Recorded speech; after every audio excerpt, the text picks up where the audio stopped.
before I go into the introduction proper, I'd like to say welcome.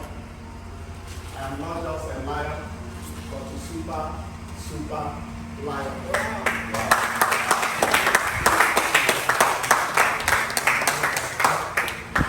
So you are welcome. We are grateful to the Almighty God for granting you journey lessons all the way from Soka to Imo State.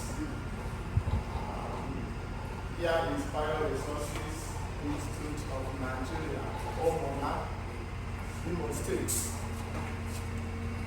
And the BioResources Institute of Nigeria is just a branch of the bigger umbrella BioResources Development Group, which encompasses about 4 different independent arms. One is the International Center for Animal Medicine and Drug Development, INTERCEPT, in Soka, which is located at number 10 Ako Road. As you are going to Ishapo, I don't know, some of you are Indian, EDCP, International Center for Animal Medicine and Drug Development. Then we also have a second branch, BDCP, which deals, INTERCEPT I mentioned earlier, handles the aspect of research of our organization. INTERCEPT actually takes care of research on medicinal plants, identification of medicinal plants, proper research to get evidence-based information that will guide production of herbal medicine, supplements, and cosmetics, but all 100% natural. Then we have the second branch known as BDCP, that is BioResources Development Conservation Program, BDCP, BioResources Development and Conservation Program. That one is also located at Soka. The main work of BDCP is to ensure development of medicinal plants. Because earlier, well, every one of us should know that Africans are endowed with very efficacious medicinal plants. But the advent of Christianity and all that, made our people to forget what we are known for. So BDCP ensured that some of those medicinal plants are being conserved so that they don't go extinct. Then we have this place you are now, BioResources Institute of Nigeria, which is the arm of BDG that deals on production, processing first. We process raw materials and they also produce medicinal products in the categories of herbal medicine, food supplements, cosmetics, and all the rest. So this place is a GMP standard processing facility. That here we produce all those natural products in the same standard and in the same way that can be compared with some of them that are being imported from abroad. Apart from the production aspect of BioResources Institute of Nigeria, as the name implies, BioResources Institute, we are also into training of both the students and having affiliation or collaboration with universities. Like currently, we are into a kind of a collaboration and affiliation with at least 2 universities who really want to run courses in herbal medicine. So we also have a division here for training of both people that are interested in manufacturing of herbal medicines, and also students. Like on yearly basis, we receive IT students here from different institutions in Nigeria. And I believe at the end of their stay here, they go home improved, not the same way they came. So we also have the 4th branch of BDG, known as BION. BION, that's the branch of BDG that deals on cultivation of medicinal plants. And why is that very necessary? When you are into production of natural products, there is a difference between organic and inorganic farming. Yes, when we talk about organic, that is the use of natural fertilizers or natural manure in cultivation, and the essence of that is to prevent unnecessary contamination. Because from their literature you can find out that most of the inorganic fertilizers that are being used for cultivation, some of them are highly contaminated with heavy metals, which some, when you use it on plant, it can gain access into the plant and it can affect the human health adversely when consumed. So we have in BION, we operate farms where we cultivate our own raw materials. At least 80% of the raw materials we use in our productions are being produced in our own farm. We have a branch of our farm at Adan in Soka, Aziz. We have at Olabucha in Benue State. We have at Kuje in Abuja. And we also have a farm here in Okigwe, where we cultivate different raw materials that we use for our productions of Nigeria. I know what brought you here is something good to improve your knowledge and to see some of the practical things that you have been enjoying, the theoretical aspects. And I believe you are coming here, you will not regret. So at this point, ladies and gentlemen, I want to say on behalf of the top management of BDG and the management of Bioresources Institute of Nigeria, where you are, I say welcome, welcome, and welcome. Thank you.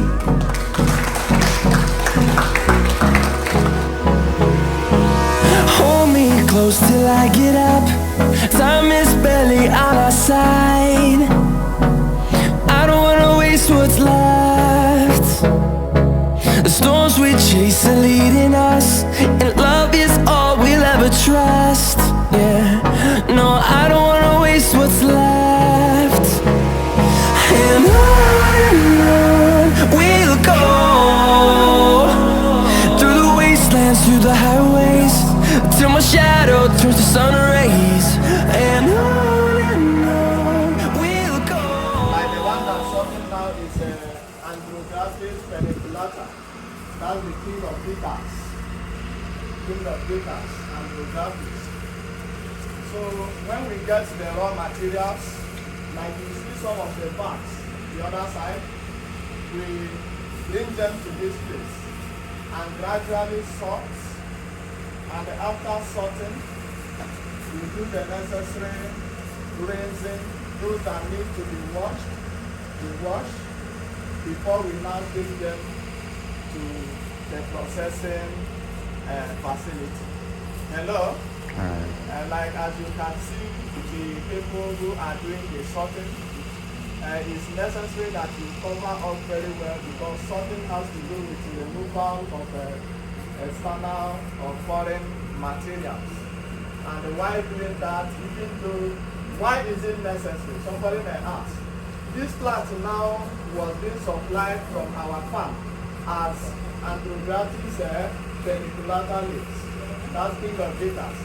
But right in the farm, there's a tendency that on the course of harvesting, there could be other leaves that may join with this one. And what is the implication? You can produce, checking your literature and all the research you have done. King of bitters is highly medicinal and does not have any toxic effect to man. Yes? But you can produce a product tomorrow and somebody take it and they die. What could be the consequence?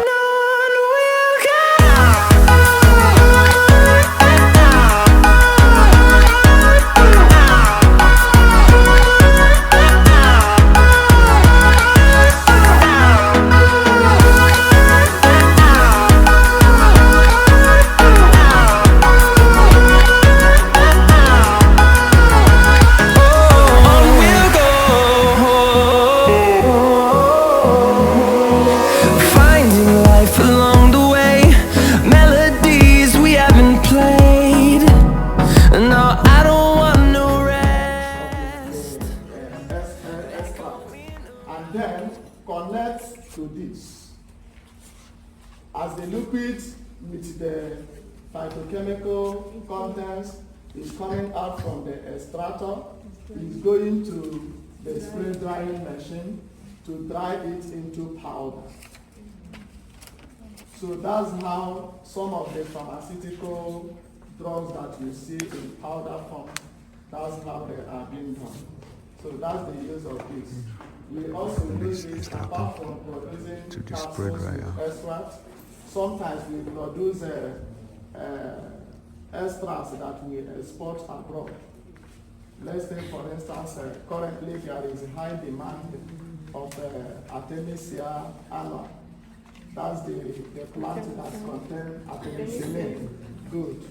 So there's demand for it now, and we are into the business of cultivating that particular plant and exporting the extract abroad for those who want to fight COVID-19.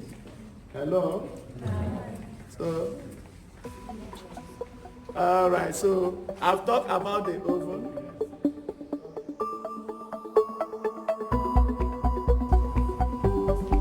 Drying plant materials, because of the phytochemical content and the sensitivity of most of the phytochemicals to heat, we dry at a suitable temperature if we must use oven, or we dry open air, not sun.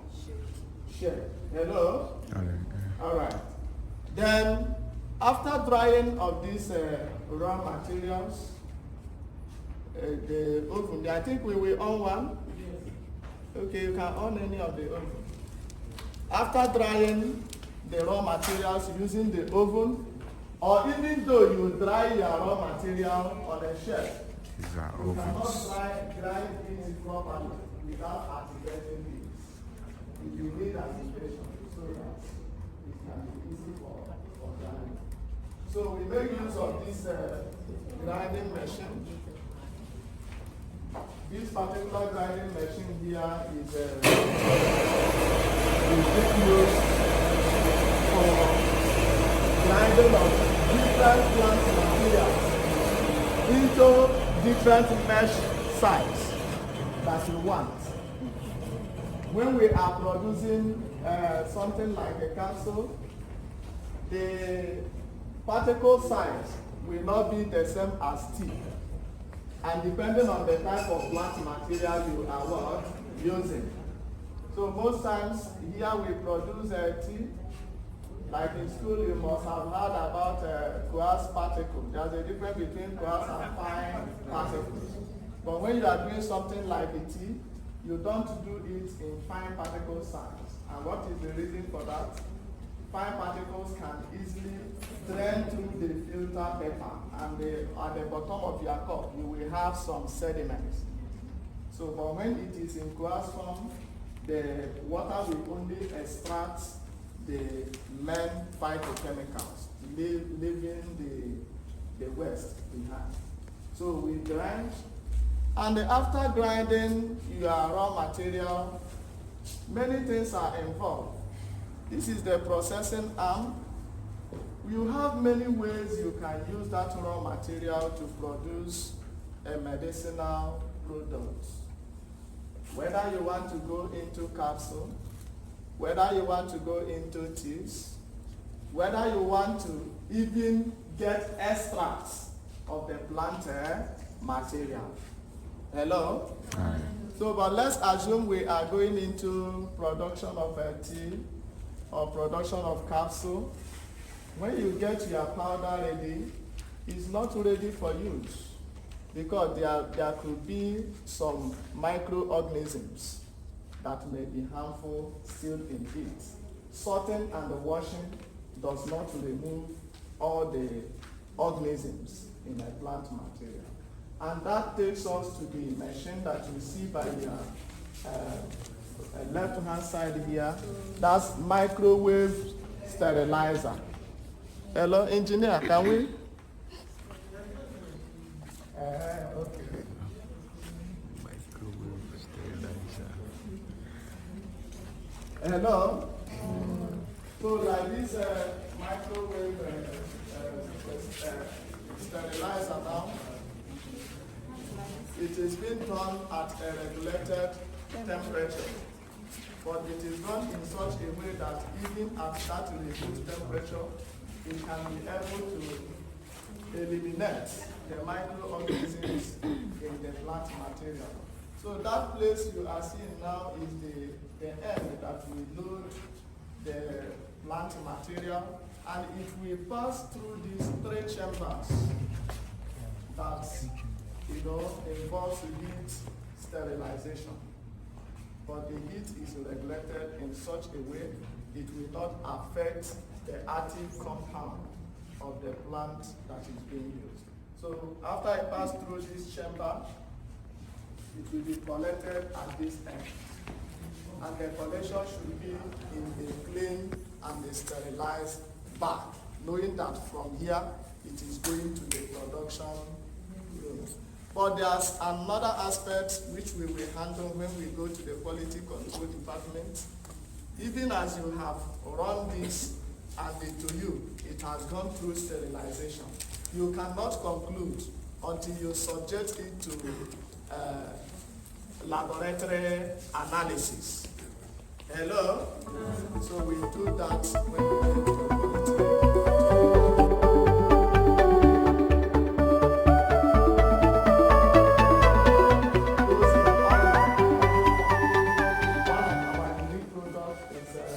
Virgin coconut oil, VCO, virgin coconut oil. So this place is where we produce virgin coconut oil and the oil-based products. So, and in this department, we have the head of this department, Ms. Edith Ezema, and she is here. So, Edith Ezema, you can tell them little about the DCO department and what these machines that are here are being used for, while are they on the background. Good afternoon once again. You are very much welcome. As manager, can even move around and see. As our manager had already told you, this is where we process our virgin coconut oil. So we have different machines we use. After we had cracked from the sorting room, we crack and deshell at the sorting room.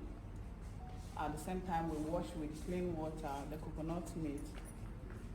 And we bring it here and weigh, because we are working with the weight of whatever raw materials or resources we are using. So when we bring it over to here, that is a mechanical grinder that we use. Maybe if you want to check it out, you can go close there. Okay. Mechanical grinder. Please don't put your hand inside. What?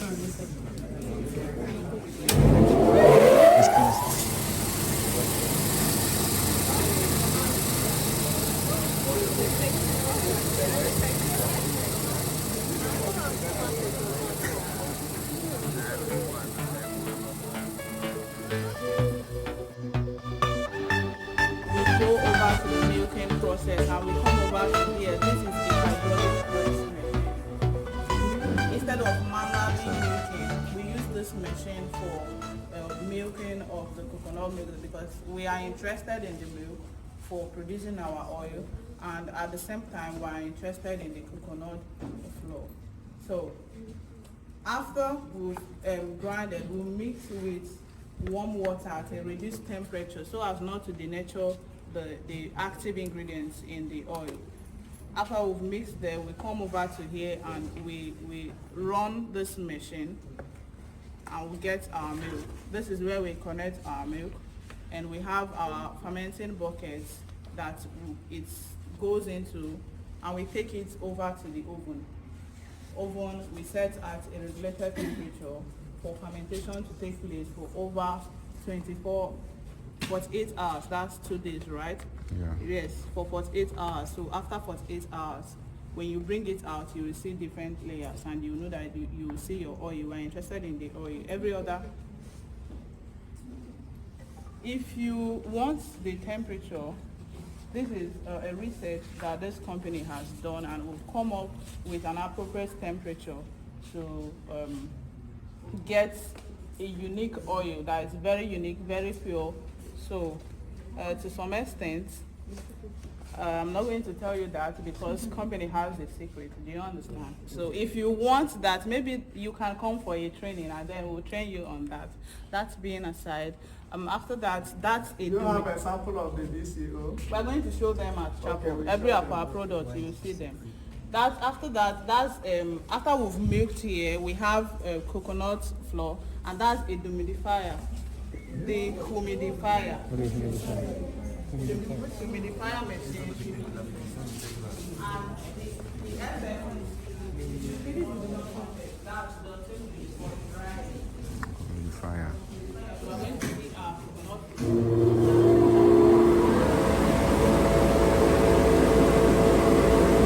Hello? Yes. Thank you, Ms.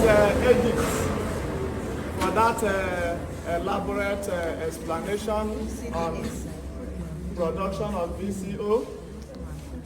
Like, we produce virgin coconut oil, but as a bioprocessing facility, our research also made us to understand that even the coconut chaff that you can discard and collect milk is also nutritional and highly medicinal because of the high fiber content and the other nutrients.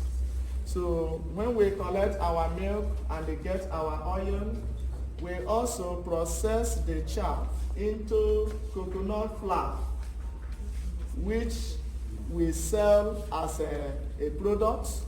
We sell it in 500 grams bag. And we also supply bakeries. Like sometimes you see coconut bread, you see some of the biscuits and all the rest of them. And also our coconut flour is also being used for, as a swallow, like a food for diabetic patients. Hello? Yes, there's a way we do it that you can even prepare it like a semo, or what's the other one? Wheat, that some people take. But wheat now is not highly recommended because of the high gluten content. So we have an alternative that actually helps diabetic patients. And looking at the other side there, you will see the machine here with the name dispenser. That's our bottling line. Like we don't have anything to demonstrate this now. but how it works. This place now, the liquid, let's say we have the oils. This one is bottle washing machine. Even if we want to wash our bottles and make sure it's in good condition, we wash with this.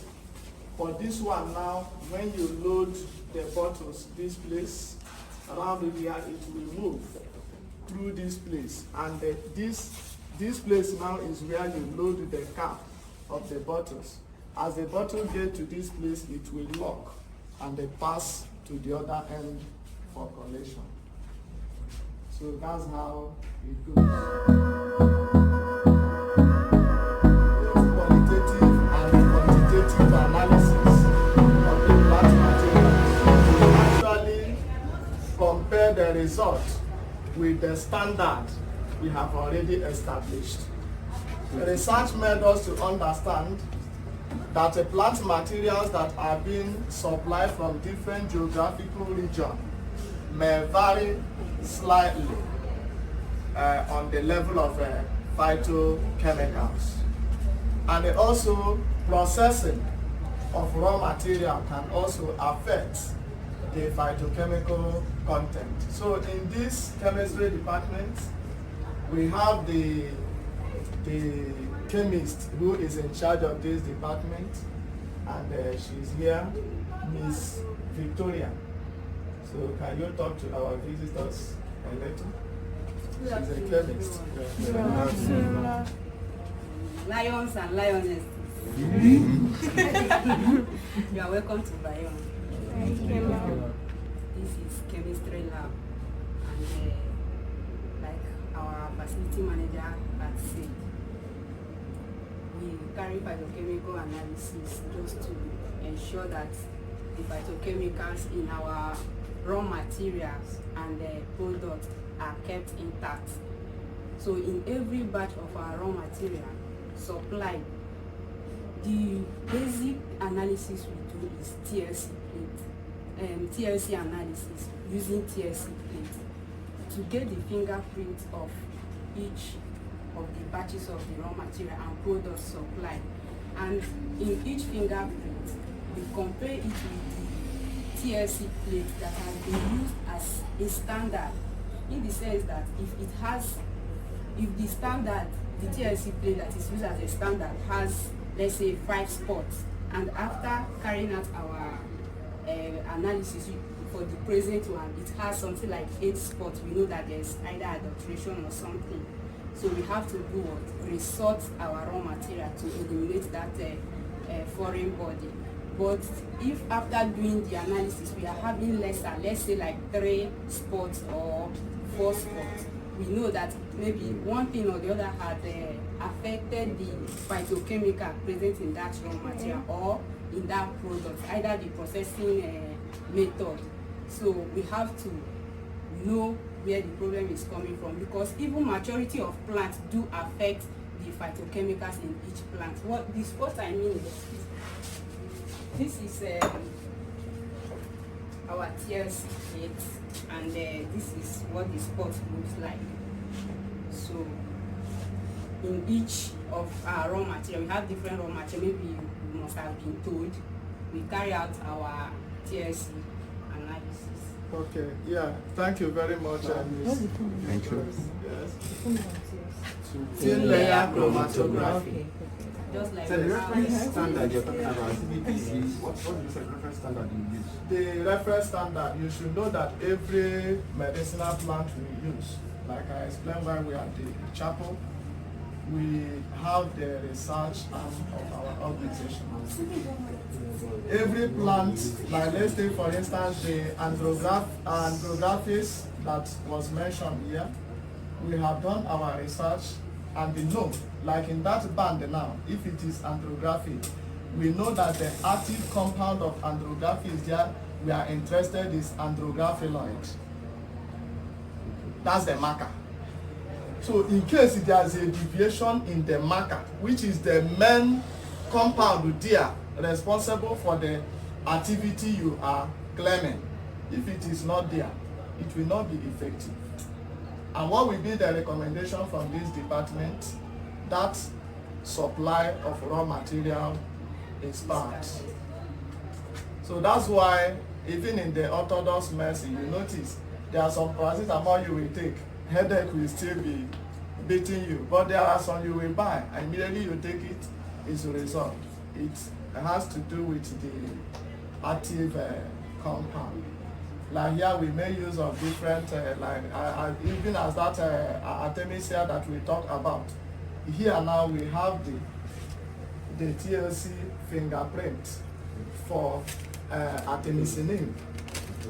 And whether it is the first band or the second band or the third band, once you bring it and compare, you will see it. And then if we want to go further in isolation, that one is a rigorous process altogether. So that's how it goes this place. So thank you. The quality control unit. What we do here basically is to analyze our products for microbial load. I hope our manager was able to tell us that at some point in time in the production, we subject our raw materials to sterilization. Yes. So, but then there is no way to test the accuracy of our sterilization if we don't analyze the product. So at the time we analyze the product, I found out that there is no contamination whatsoever. We can now authoritatively pass it out to the world for usage. So, but then any product, be it raw material, be it semi-finished product, that did not pass the microbial test, we discard it. Is that okay? Yeah. So now, we know what microorganisms are. Who can remind us what are microorganisms? Anybody that has an idea of what microorganisms are? We are all scientists, right? So what are microorganisms? So they are organisms that cannot be seen with the naked eyes. They can only be seen with the aid of the microscope. So the equipment you are seeing here are the equipment that help us to detect these organisms that even though we look at it with our naked eyes, they don't seem to exist. But for the fact that we don't see them doesn't mean that they don't exist. So in the microbiology department or section, we use the word we see beyond the physical.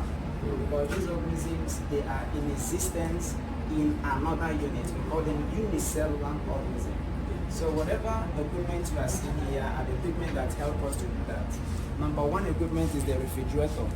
What the refrigerator does in the lab is that there are times we will come in contact with unique organisms that is very, very necessary for research.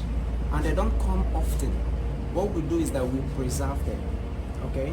So the refrigerator is used in preserving organisms of interest. All right.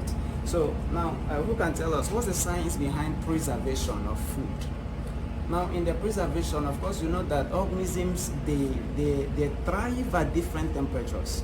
Okay. Yeah. So if you relocate an organism from maybe 37 degrees C to maybe 0 degrees C, what happens now? It immobilizes their production. So what it means is that the refrigerator at some point in time immobilizes the replication of the microbial cells. So that's why we have the refrigerator. Now this is called safety cabinet or the biosafety cabinet. We'll ask the questions after, just write it down. So now the biosafety cabinet or the laminar airflow chamber. This is the chamber that protects the personnel who is working in the lab and also protects the environment. Now, we are aware that there are some organisms that are airborne. There are some organisms that when released in the environment, it can be hazardous to this entire environment. So, for example, COVID-19, what is it called? Coronavirus. And then you can now imagine if we can have that as a virus, we can also have daily bacteria, for example, Mycobacterium tuberculosis. Okay, so what we do is that we are expected to carry out our cultural activities, whatever thing that has to do with microbial culture, we do it here. Okay, so now the air sterilizes this environment. Okay, it does that with UV rays. So whatever that is here is rendered sterilized. So I am protected working as a personnel in the lab, and the environment is also protected. Because TB, for example, Mycobacterium tuberculosis can stay in the air for 2 weeks. So you can imagine what happens if somebody is working without this kind of protection. So we have two incubators. Incubator is a device that facilitates the growth of organisms. Like I told us that organisms grow by temperature range. So this is the incubator for fungi. We have the incubator for bacteria. Fungi grows best at 28 degrees C, while bacteria grows best at 37 degrees C. So now this is an autoclave. An autoclave is very essential equipment in the lab. What we do with the autoclave is that in as much as we want to run away from microbial contamination, how are we sure that the contamination is not coming from the lab? So this is the equipment that makes sure that whatever we are using for analysis is decontaminated. Okay?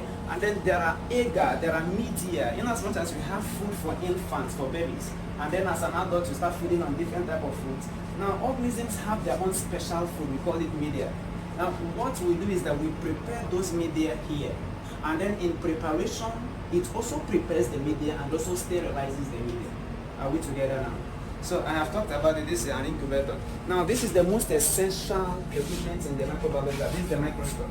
What the microscope does is that it magnifies the image of what you are seeing. Okay? So now, and then you cannot see these organisms just like that. You make them a slide, you prepare a smell of it.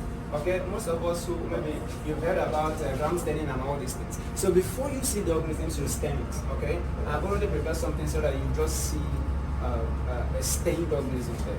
Okay, but let's just run through. So this is the water bath. You know the function. There are some organisms that doesn't need. There are some samples we analyze that doesn't need high level of heating. Okay, so they heat by frequent agitation. So the water bath ensures that. Then we have the colony counter. Now the colony counter, the organisms, they grow as colonies and we need to count them. There's a particular range of the colonies that will appear. We will know that it is above. I don't know whether you've seen something like significant. Some of us that go for culture tests in the laboratory or something, they will say significant. So we are looking for the significant number of colonies that we can judge with. Okay, so this is the machine that helps us to count the number of colonies. Is that okay now? All right.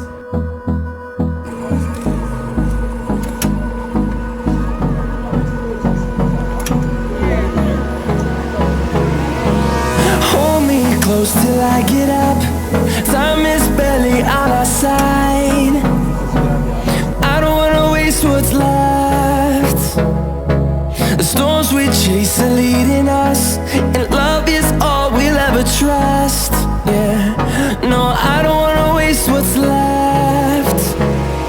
And on we'll go, through the wastelands, through the highways, till my shadow turns to sun rays. And on we'll go, through the wastelands, through the highways. And